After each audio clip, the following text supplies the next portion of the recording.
da Vinci himself was possessed by the idea of human flight, who was considered as one of the greatest painters of all the time, that he designed vast number of ornithopters towards the end of the 15th century with the concept of wings flapped up and down by various mechanical mechanisms powered by some type of human arm, leg, or body movement. In 1782, one day, Joseph Montgolfier, gazing into his fireplace, conceived the idea of using the lifting power of hot air rising from a flame to lift a person from the surface of the earth. The Montgolfier brothers instantly set to work, experimenting with the bags made of paper and linen, in which hot air from fire was trapped.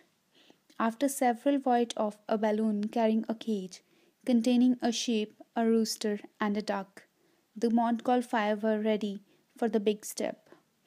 At 1:54 p.m. on November 21, 1783, the first flight with human passenger rose majestically into the air and lasted for 25 minutes. It was the first time in history that a human being had lifted off the ground for a sustained period of time.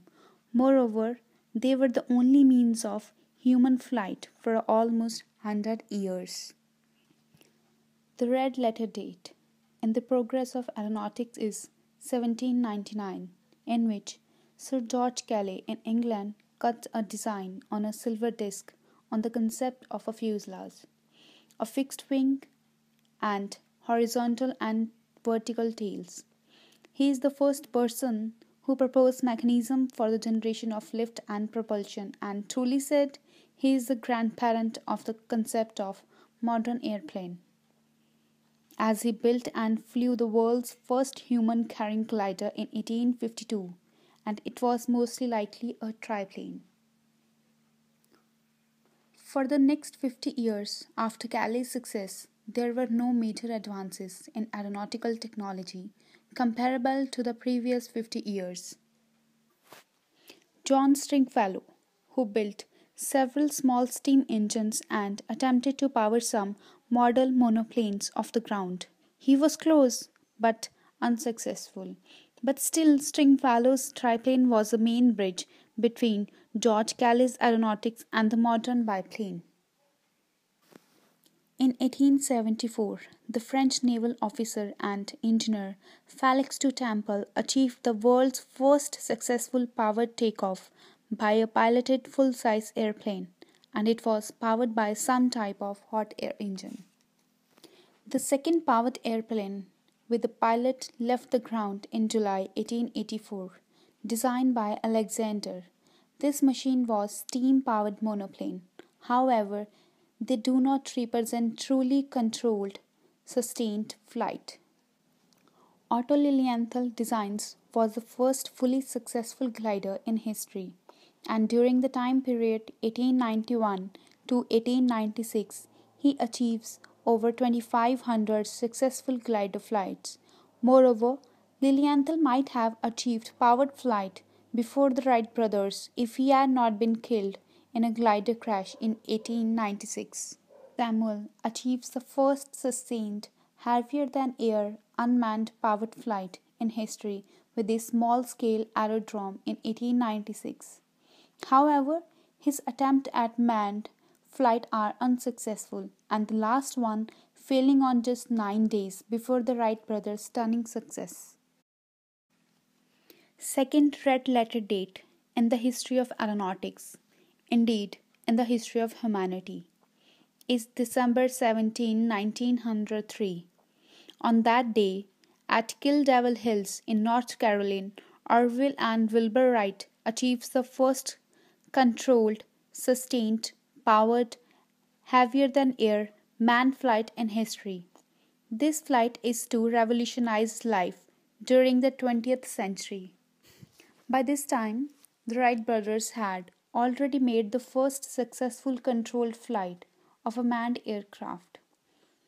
However, they had not allowed public viewing of the flight, and their tendency towards secrecy and continued distrust of the press had resulted in little public notice of the event. It was a mistake that would cost them dearly.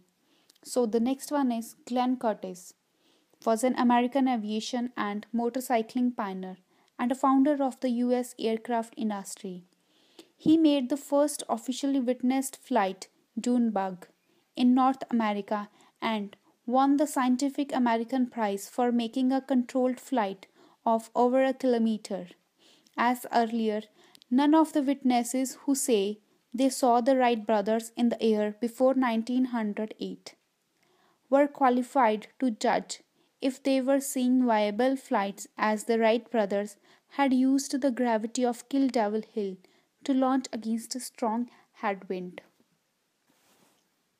During this period of success for Glenn Curtis in 1908, the Wright brothers saw fit to warn him not to infringe on their patent by either profiting from flying aircraft that used ailerons or selling them.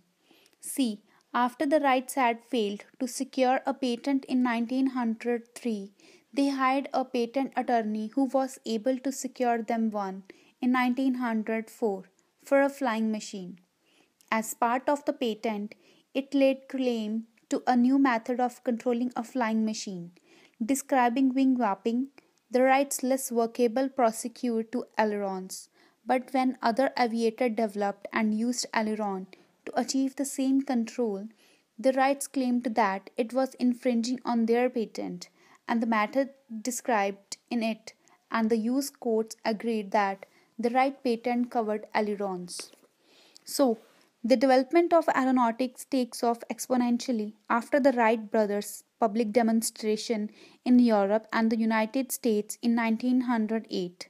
The ongoing work of Glenn and the Wright and the continued influence of Langley's early work form an important aeronautical triangle in the development of aeronautics before the World War I.